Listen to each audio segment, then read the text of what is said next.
Bismillahirrahmanirrahim. Assalamualaikum warahmatullahi wabarakatuh.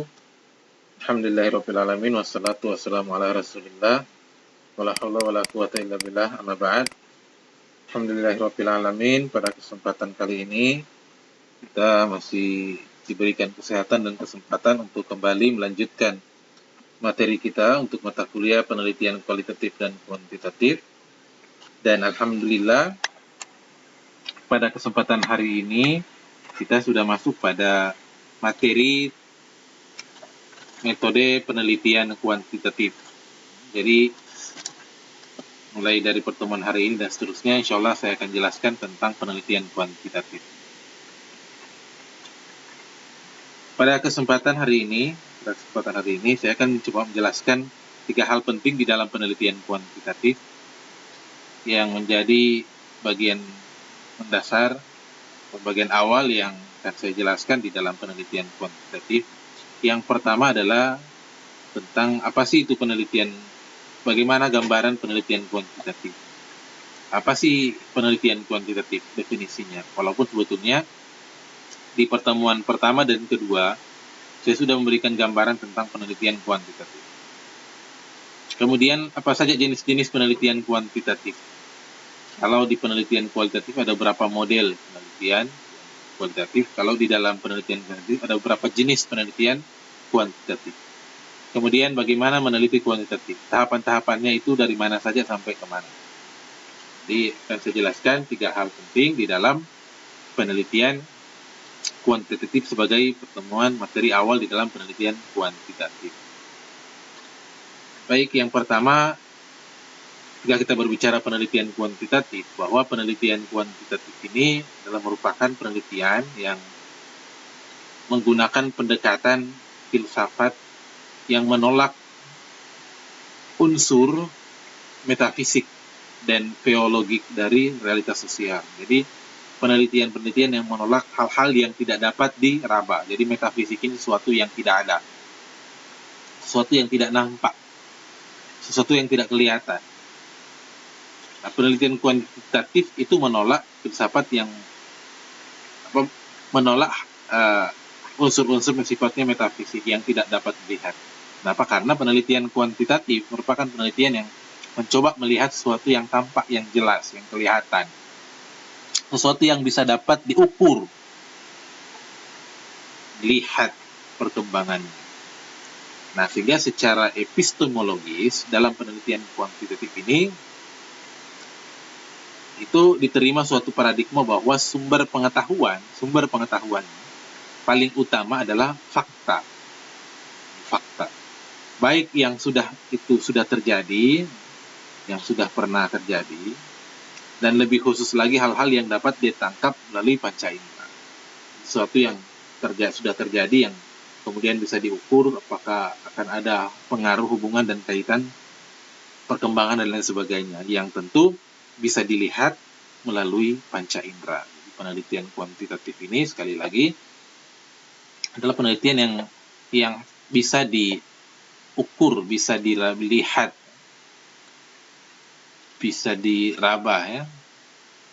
Bisa diraba. Jadi sesuatu yang ada sifatnya ya, yang kelihatan. Itu adalah penelitian kuantitatif. Nah, bicara tentang pengetahuan yang sudah disampaikan di awal tadi, itu bersumber dari fakta-fakta yang kemudian itu diperoleh melalui panca indera. Maka ilmu pengetahuan itu harus didasarkan pada eksperimen, induksi, dan observasi. Sehingga kemudian di dalam penelitian kuantitatif, mereka harus bisa, pengetahuan itu harus didasarkan kepada eksperimen, uji coba. Apakah benar demikian ataukah tidak terbukti, induksi atau melalui pengamatan. Nah, paradigma di dalam penelitian kuantitatif ini kemudian berpandangan bahwa sumber ilmu itu terdiri dari 2. Yang pertama itu pemikiran rasional, data empiris yang ukuran kebenarannya itu pada koherensi. Apa itu koherensi? Itu sesuai dengan teori-teori yang terdahulu.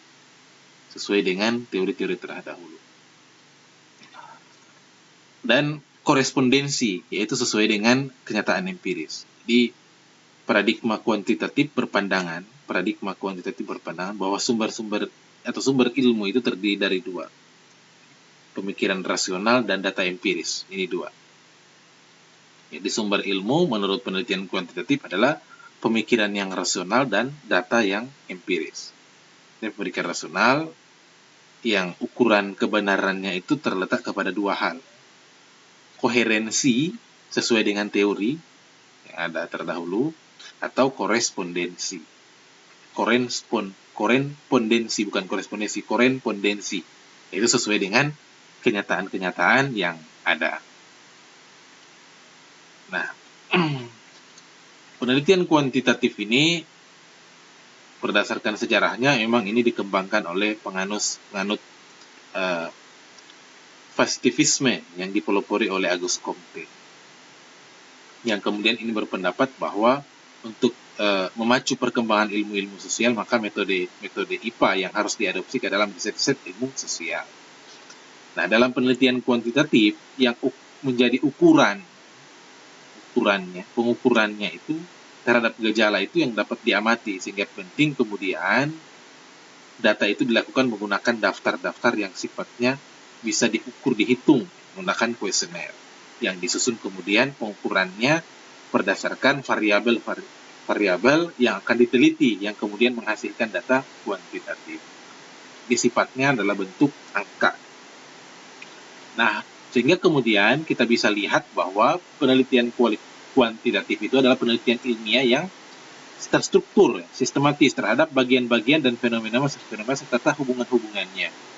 Makanya di dalam penelitian kuantitatif itu dia akan mencoba mengamati secara terstruktur dan sistematis bagian-bagian yang punya keterkaitan, mulai dari variabel A, variabel X, dan maupun variabel Y. Apakah ada hubungan atau kaitan? Ataukah hanya univariabel? Untuk melihat kemudian menguji apakah benar demikian. Misalnya tentang indeks kepuasan masyarakat. Mencoba menguji, mensurvei apakah masyarakat puas terhadap pelayanan ataukah tidak. Nah, tujuan penelitian kuantitatif sebetulnya adalah untuk mengembangkan dan menggunakan model-model matematis, teori-teori atau hipotesis yang berkaitan dengan fenomena-fenomena alam yang dapat diamati. Ukurannya, proses pengukurannya adalah merupakan bagian yang sangat penting di dalam penelitian kuantitatif. Jadi pengukurannya itu sangat penting kenapa? Karena inilah yang akan memberikan hubungan yang sangat mendasar antara pengamatan empiris dengan ekspresi matematis dari hubungan-hubungan kuantitatif. Nah, sehingga kemudian Kasiran mengatakan bahwa penelitian kuantitatif itu adalah suatu proses untuk menemukan pengetahuan yang menggunakan data-data yang bersifat angka. Jadi menggunakan data-data yang bersifat angka sebagai alat untuk menganalisis keterangan mengenai apa yang kemudian ingin diketahui berkaitan dengan kondisi-kondisi empiris, tentu menggunakan angka. Jadi penelitian kuantitatif itu penelitian yang kemudian mencoba menemukan sesuatu menggunakan alat instrumen penelitiannya, menggunakan kuesioner untuk kemudian atau menggunakan perhitungan-perhitungan tertentu untuk kemudian melihat, menganalisis keterangan-keterangan mengenai apa yang ingin diketahui. Baik itu pakai data primer ataupun data sekunder. Itu tergantung dengan penelitiannya. Kenapa? Karena di dalam penelitian kuantitatif itu ada beberapa jenis penelitian. Yang ada yang menggunakan data primer, ada juga yang menggunakan data sekunder sebagai dasar untuk mengukur, menganalisis keterangan-keterangan mengenai apa yang diketahui. Tapi semuanya sifatnya menggunakan angka data-data berupa angka. Jadi itu gambaran secara umum. Saya tidak akan menjelaskan lagi secara definisi perbedaan antara kuanti dan kuantitatif. Karena di pertemuan yang kedua, saya sudah jelaskan apa itu penelitian kualitatif dan penelitian kuantitatif. Ya, sampai di sini saya kira Anda sudah bisa mengerti dan memahami bahwa ternyata di sinilah letak perbedaan antara kuantitatif dan kualitatif. Saya sudah jelaskan secara panjang lebar di pertemuan kedua yang lalu. Nah, apa saja jenisnya penelitian kuantitatif? Jadi ada 4 jenis penelitian kuantitatif di sini. Yang pertama adalah penelitian survei, ada penelitian eksperimen, ada analisis isi, ada penelitian existing statistik dokumen. Jadi ada 4 jenis penelitian kuantitatif: penelitian survei, eksperimen, analisis isi, dan existing statistik atau dokumen. Yang pertama, penelitian survei. Nah, penelitian survei ini, metode penelitian survei ini adalah metode penelitian yang banyak sebetulnya digunakan dalam penelitian sosial. Nah, penelitian survei ini adalah penelitian yang mencoba mengumpulkan informasi, karakteristik, tindakan, pendapat dari responden, yang tentu representatif untuk mewakili jumlah populasi di dalam penelitian. Penelitian survei juga ini disebut juga dengan metode penelitian untuk mengumpulkan informasi, persepsi.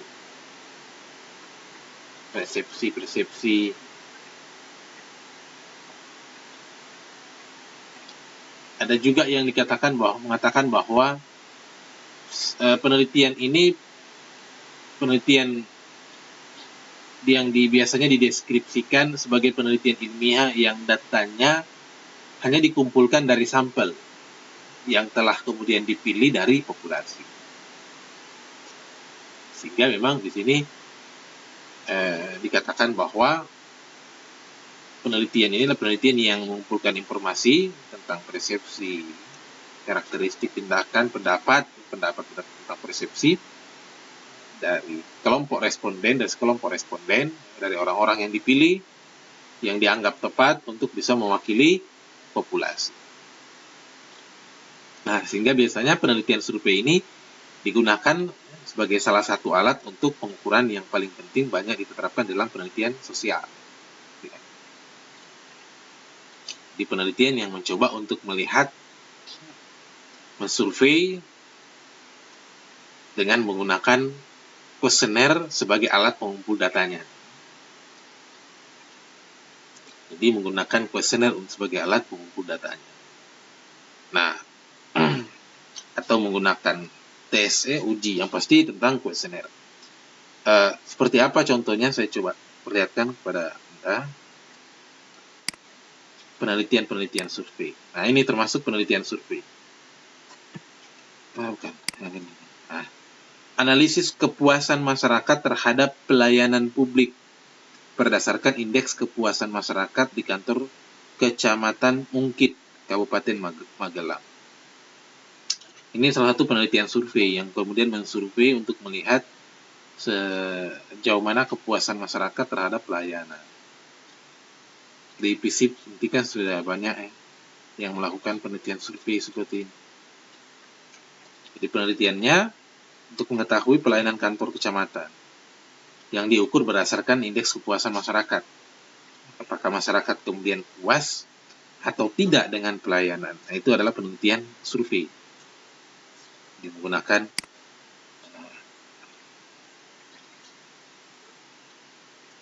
Menggunakan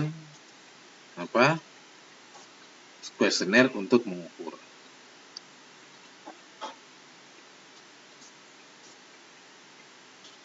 Hasilnya ini. Hasil penelitiannya menunjukkan bahwa nilai indeks kepuasan masyarakat untuk pelayanan kantor kecamatan mungkin adalah 2,87 dengan angka konversi sebesar 71,83. Berarti masih kategori bagus ini di pusat. Nah, itu benar. Bahwa maka kinerja pelayanan publik berada dalam kategori mutu pelayanan baik. Indikatornya, ukurannya untuk mengukur dia baik atau tidak ini. Ada 14 indikator ukurannya untuk mengukur apakah baik atau tidak. Itu adalah penelitian survei. Jadi ini contoh-contoh penelitian survei skripsi, penelitian survei. tentang kepuasan masyarakat. Jadi mensurvei tentang kepuasan masyarakat. Apakah masyarakat puas atau tidak dengan pelayanan publik yang diberikan oleh pemerintah kecamatan. Itu salah satu contoh penelitian survei dalam penelitian kuantitatif. Jadi semua sifatnya angka-angka tadi ya, bisa dilihat menggunakan angka. Jadi menggunakan kuesioner, boleh langsung di email caranya, atau mungkin ketemu langsung, atau bisa langsung melalui telepon. Jadi penelitian survei seperti itu, di telepon. Misalnya tentang elektabilitas, ya, misalnya apalagi sekarang musim pilkada ya. Itu juga bagian dari penelitian survei untuk mensurvei tingkat keterpilihan seorang calon. Jadi ditanya, apabila hari ini adalah pemilihan kepala daerah, lalu siapakah yang Anda pilih jadi kepala daerah? Siapakah yang Anda pilih untuk jadi kepala daerah apabila hari ini dilakukan pemilihan kepala daerah? Itu selalu pertanyaan-pertanyaan yang digunakan untuk mensurvei tingkat keterpilihan seorang calon, seorang kandidat. Seperti itu. Juga merupakan bagian dari penelitian survei. Jadi penelitian-penelitian kepala daerah sekarang ini, di pilkada, itu memang banyak penelitian survei. Itu survei, semua adalah survei yang dilakukan untuk melihat keterpilihan atau kalau incumbent misalnya sejauh mana kepuasan masyarakat terhadap bupati atau gubernur. Itu juga merupakan penelitian survei. Kemudian untuk melihat apakah tingkat kepuasan publik itu berbanding lurus dengan tingkat keterpilihan. Atau sama juga misalnya orang yang populer dikenal itu apakah juga berbanding lurus dengan keterpilihan keterpilihan. Apakah orang yang dikenal juga terkenal langsung kemudian dipilih atau ada pertimbangan lain. Nah, itu juga bagian dari penelitian survei untuk mengetahui tingkat keterpilihan seseorang calon kepala daerah. Yang kedua adalah penelitian eksperimen. Kalau tadi penelitian survei ya, yang mencoba kemudian melakukan survei untuk bisa mengetahui apakah masyarakat puas dengan pelayanan atau apakah bagaimana tingkat keterpilihan kepala daerah. Ya. Salah satu penelitian survei, apakah masyarakat puas ataukah bagaimana dampak masyarakat, dampak program, bagaimana tanggapan masyarakat dengan program BLT misalnya, atau apa, itu merupakan penelitian survei. Yang berikutnya adalah penelitian eksperimen. Jadi penelitian eksperimen. Jadi penelitian eksperimen ini kalau kita lihat di dalam penelitian kuantitatif, itu penelitian yang merupakan penelitian untuk mengetahui hubungan sebab akibat dari subjek yang diteliti, atau dari variabel yang diteliti. Di penelitian eksperimen itu akan mencoba melihat hubungan sebab akibat dari subjek yang diteliti. Nah, penelitian ini biasanya dimulai dengan membuat hipotesis kausal yang terdiri dari variabel independen dan variabel dependen. Variabel kausal yang satu arah untuk melihat hubungan atau sebab. Itu adalah penelitian eksperimen. Nah, dari hipotesis tadi kemudian selanjutnya akan dilakukan pengukuran variabel tersebut agar supaya diketahui bagaimana hubungan sebab akibat dari variabel tersebut. Apakah ada hubungan atau apakah ada pengaruh antara variabel X sama variabel Y. Itu adalah penelitian eksperimen. Kalau di dalam penelitian sosial di administrasi negara ataupun ilmu pemerintahan, komunikasi juga demikian. Atau di ekonomi juga seperti itu. Lain halnya kalau misalnya mereka-mereka yang di bidang pertanian, eksperimen tentang pupuk, campur ini jadi apa, atau apoteker, lain lagi. Tapi kalau di dalam ilmu administrasi negara atau ilmu sosial lainnya, Nah, itu akan mencoba melihat mengukur variabel X dengan variabel Y untuk mengetahui hubungan sebab akibat antara subjek yang satu dengan subjek yang lain yang menjadi hal untuk diteliti. Contoh ini. Pengaruh disiplin kerja dan motivasi terhadap kinerja pegawai di Puskesmas Marancar Udik, Kabupaten Tapanuli Selatan. Jadi, kalau yang sudah saya jelaskan tadi, bahwa penelitian eksperimen ini adalah penelitian yang untuk menguji atau melihat hubungan sebab akibat, hubungan ataupun sebab akibat atau pengaruh. Bagaimana pengaruhnya, sebab-sebabnya ini berakibat kepada kinerja. Karena pengaruhnya disiplin kerja dan motivasi, apakah itu bisa berpengaruh dengan kinerja pegawai? Jadi ini variabel X-nya ini, independen. Ini disiplin kerja dan motivasi itu variabel independen. Kinerja pegawai itu adalah variabel dependen. Sehingga penelitian ini, kalau kita lihat, coba melihat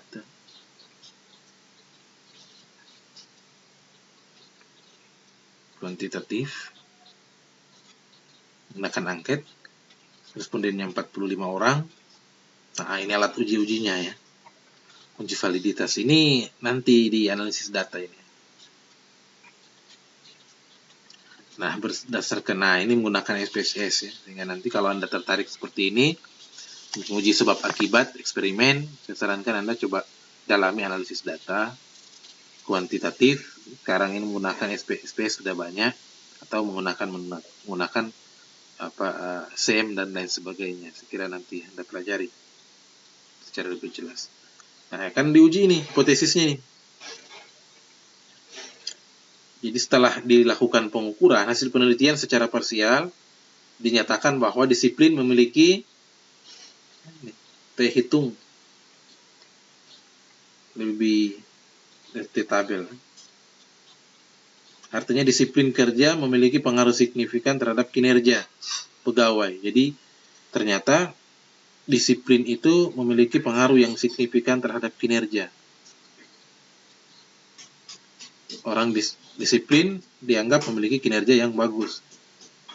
Sementara motivasi itu memiliki pengaruh juga yang signifikan terhadap kinerja pegawai. Sehingga setelah diuji secara simultan, hasilnya dapat dilihat bahwa ternyata hipotesisnya ditolak. Artinya dapat disimpulkan bahwa disiplin kerja dan motivasi kerja secara bersama-sama mempunyai pengaruh. Jadi mereka hipotesis bahwa diduga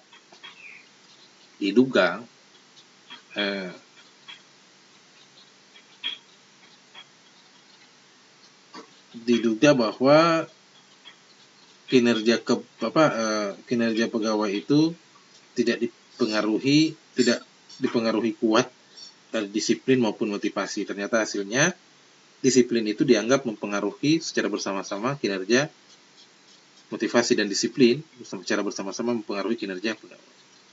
Itu adalah penelitian eksperimen. Jadi melakukan eksperimen, apakah benar demikian kinerja dengan disiplin mempengaruhi kinerja pegawai pada kantor camat ataukah tidak? Kantor camat tadi. Pegawai puskesmas ya. Pegawai puskesmas. Itulah penelitian eksperimen ya. Itu adalah penelitian kuantitatif, semua pakai angka-angka tadi. Yang selanjutnya adalah penelitian analisis isi. Nah, ini yang biasa digunakan di dalam ilmu-ilmu komunikasi atau ya kebanyakan komunikasi kalau yang saya temukan. Jadi penelitian ini merupakan penelitian yang meneliti konteks isi teks. Jadi yang diteliti adalah konteks isi teks atau tentang suatu film misalnya, akan mencoba meneliti tentang cerita. Jadi yang diteliti adalah isi teks ini bukan hanya tulisannya saja atau gambar saja, melainkan juga ide, tema, pesan.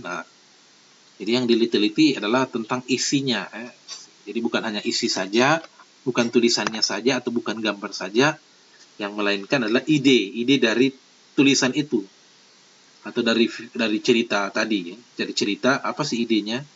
temanya apa, pesan yang disampaikan apa sih artinya, maupun simbol-simbol yang terdapat di dalam teks, baik itu berupa tulisan, gambar berupa video, boleh video-video, film-film apa, ataukah pidato.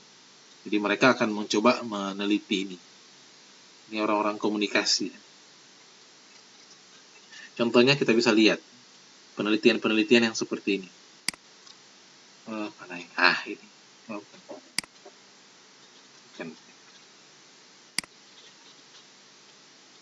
Nah ini. Semangat nasionalisme dalam film. Analisis isi kuantitatif dalam film Merah Putih. Ini penelitian yang tadi itu, analisis isi. Jadi penelitian itu bertujuan untuk mengetahui bagaimana isi peran. Jadi yang isi pesan ya. Tentang di sini yang katakan bahwa tentang pesan ya. Pesan. Jadi banyak ide, boleh pesan. Jadi yang diteliti di sini tentang pesan. Isi pesan dari film nasionalisme Merah Putih ini. Film nasionalisme dalam film Merah Putih dengan menggunakan 6 indikator nasionalisme menurut Iskandar. Dalam pendekatan kuantitatif tipe deskriptif, katanya univariable. Objek penelitiannya adalah film Merah Putih dengan populasi 84. Teknik pengumpulan data menggunakan observasi, wawancara, dokumentasi, pengukurannya menggunakan uji reliabilitas dengan menggunakan 2 pengkoder dengan sampel yang sudah ditentukan. Jadi ini semua angka-angkanya ini. Ini yang orang komunikasi nih. Peneliti bidang komunikasi. Atau peneliti lain di bidang lain yang mencoba melihat bagaimana substansi pidato dan segala macam. Itulah penelitian analisis isi. Nanti akan saya bagikan ke Anda contoh-contohnya. Ya, sebagai contoh agar Anda ketahui yang mana penelitian analisis isi. Kemudian berikutnya adalah penelitian tentang existing statistik. Apa itu? Di penelitian dengan mengelola data dokumen yang telah ada dan dianalisis. Jadi datanya sudah ada, baik laporan keuangan atau data-data statistik. Jadi yang diolah ini data sekunder. Ini yang data sekunder yang diolah. Dan karena dokumen-dokumen yang diolah adalah dokumen penelitian yang sudah ada sebelumnya untuk diolah. Apakah itu yang penelitian-penelitian dari BPS, dokumen-dokumen BPS, atau kemudian dokumen-dokumen lainnya. Atau memang datanya data yang belum diolah, masih data-data mentah yang masih tersimpan di dalam file-file tertentu atau laporan-laporan keuangan suatu perusahaan. Jadi tentang hubungan antara riset penerimaan pajak pemerintah pusat dengan belanja pemerintah pusat. Itu juga akan melihat hubungannya. Saya coba kasih contoh di sini. Ini penelitian, ini dia. Analisis likuiditas dan struktur keuangan terhadap kinerja keuangan pada perusahaan telekomunikasi yang terdaftar di Bursa Efek Indonesia. Nah, ini penelitian-penelitian biasanya banyak di ekonomi. Nanti coba Anda lihat, ekonomi itu banyak sekali penelitian yang seperti ini. Kita lihat metodenya. Nah, ini dia metode. Nah, metodenya. Nah, ini dia. Jadi penelitiannya ini di Bursa Efek. Perusahaan-perusahaan yang terdaftar di Bursa Efek. Teknik pengumpulan datanya, studi pustaka. Jadi ya data-data yang ada, sudah ada sebelumnya. Kemudian data primernya, data utamanya, metodenya data utama, menggunakan data sekunder ini. Karena semua dokumentasi, dokumen-dokumen yang ada di Bursa Efek. Jadi saya bilang di awal tadi sudah sampaikan. Jadi ini bentuk dokumen-dokumen, baik yang sudah diolah maupun yang belum. Masih data mentah yang ada di dalam komputer, yang ada di dalam file-file, atau di dalam data laporan keuangan, itulah yang akan diolah.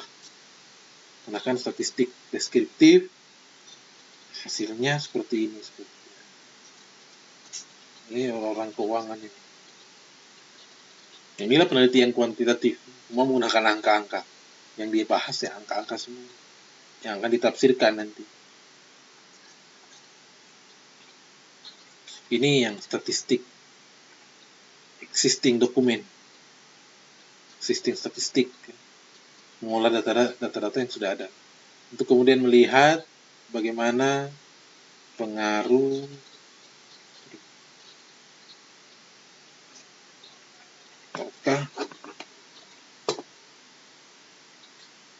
hubungannya dengan